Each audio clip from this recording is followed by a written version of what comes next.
नमस्कार, मैं हूं कौशलेंद्र झा और आप देख रहे हैं खबरों में आज। जो लोग गरीबों की झोपड़ियों में फोटो सेशन कराकर अपना मनोरंजन करते रहते हैं, उन्हें संसद में गरीबों की बात बोरिंग ही लगेगी। संसद के बजट सत्र के दौरान राष्ट्रपति के अभिभाषण पर धन्यवाद प्रस्ताव के समर्थन में प्रधानमंत्री नरेंद्र मोदी ने अपने सरकार की कई उपलब्धियां गिनाई, कई विषयों पर बेबाकी से अपनी बातें कही। इस दौरान प्रधानमंत्री ने मुख्य विपक्षी दल कांग्रेस को जबरदस्त लताड़ भी लगाया। पूर्व प्रधानमंत्री स्वर्गीय राजीव गांधी का नाम लिए बिना प्रधानमंत्री ने इशारों ही इशारों में जो कहा, उसको सुनिए। हमारे देश में प्रधानमंत्री हुआ करते थे, उनको मिस्टर क्लीन करने कहने की एक फैशन हो गई थी। उन्होंने एक समस्या को पहचाना था और उन्होंने कहा था कि दिल्ली से 1 रुपया निकलता है तो गांव में 15 पैसा पहुंचता है। अब उस समय तो पंचायत से लेकर पार्लियामेंट तक एक ही पार्टी का राज था। बहुत गजब की हाथ सफाई थी। 15 पैसा किसके पास जाता था, ये देश का सामान्य मानवी भी आसानी से समझ सकता है। जिनका जन्म नहीं हुआ था,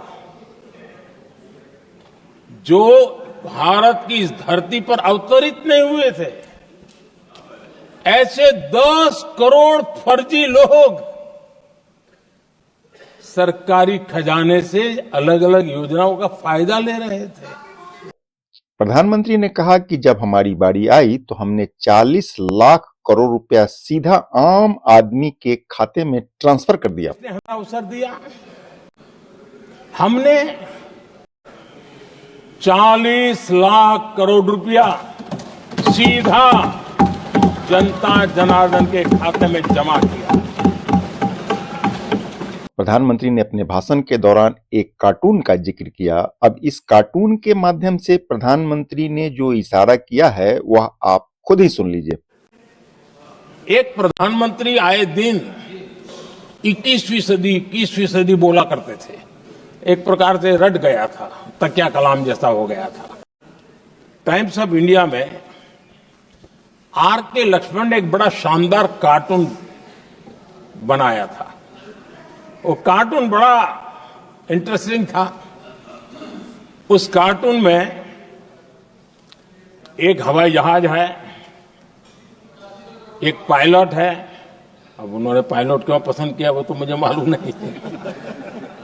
कुछ पैसेंजर बैठे थे और हवाई जहाज एक ठेले पे रखा हुआ था और मजदूर ठेले को धक्का मार रहे थे और 21वीं सदी लिखा हुआ था। जहर की राजनीति और राष्ट्रीय एकता का सरदार वल्लभ भाई पटेल के स्टैच्यू से संबंध जोड़ते हुए प्रधानमंत्री ने कहा, हम संविधान की भावना को लेकर के चलते हैं, हम जहर की राजनीति नहीं करते हैं।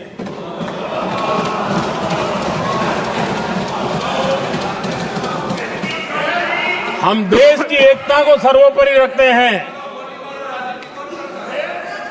और इसलिए सरदार वल्लभ भाई पटेल का दुनिया का सबसे ऊंचा स्टैच्यू बनाते हैं और स्टैच्यू ऑफ यूनिटी देश को जोड़ने का जिस महापुरुष ने काम किया उसका हम स्मरण करते हैं। और वो भाजपा के नहीं थे, वो जनसंघ के नहीं थे।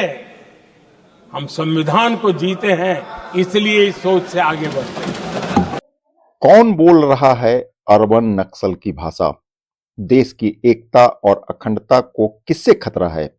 प्रधानमंत्री का इशारा आखिर किस ओर है? ये देश का दुर्भाग्य है कि आजकल कुछ लोग अर्बन नक्सल की भाषा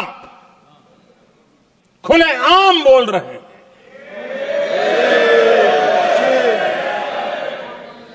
और अर्बन नक्सल जिन बातों को बोलते हैं इंडियन स्टेट के सामने मोर्चा लेना,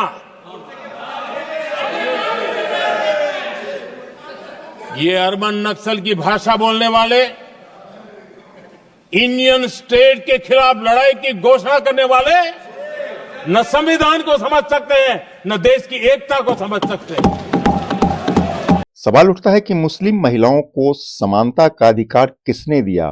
कौन है जो जेब में संविधान को लेकर चलता है? जो लोग संविधान को जेब में लेकर के जीते हैं, उनको पता नहीं है कि आपने मुस्लिम महिलाओं को कैसी मुसीबतों में जीने के लिए मजबूर कर दिया था। हमने ट्रिपल तलाक का खात्मा कर करके संविधान की भावना के अनुरूप मुस्लिम बेटियों को हक देने का काम किया है, समानता का अधिकार दिया है। आदिवासी और मछुआ समाज के विकास का काम किसने किया? किसकी सरकार ने इस समाज को मुख्यधारा में लाने के लिए अलग से मंत्रालय भी बनाया? आदिवासियों के लिए अलग मंत्रालय एनडीए ने बनाया। आदरणीय अध्यक्ष जी, हमारे दक्षिण के राज्य समुद्री तट से जुड़े हैं।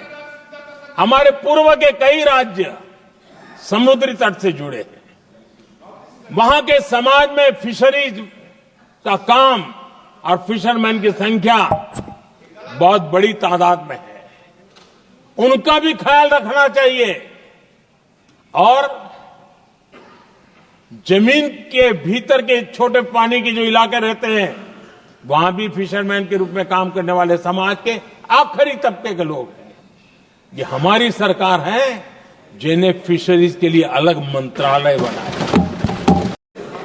समाज के दबे कुचले वंचित लोग, इनके अंदर एक सामर्थ्य होता है। अगर स्किल डेवलपमेंट पे बल दिया जाए तो उनके लिए नए अवसर बन सकते हैं, उनकी आशा आकांक्षा के अनुरूप जिंदगी बना सकते हैं। और इसलिए हमने अलग स्किल मंत्रालय बनाया। जातिवाद की राजनीति को लतार लगाते हुए प्रधानमंत्री ने पूछा कि ओबीसी समाज को संवैधानिक अधिकार देने का काम किसने किया? पिछले 30 साल से सदन में आने वाले ओबीसी समाज के सांसद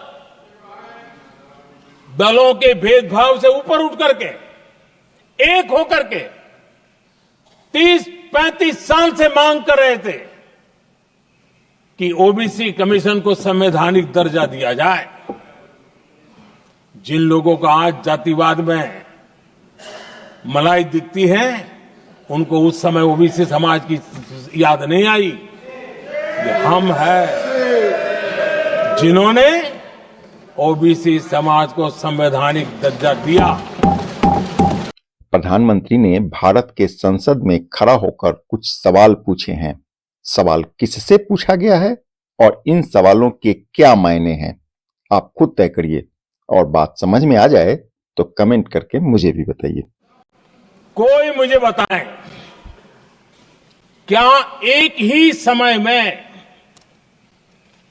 संसद में एससी वर्ग के एक ही परिवार के 3 सांसद कभी हुए हैं क्या?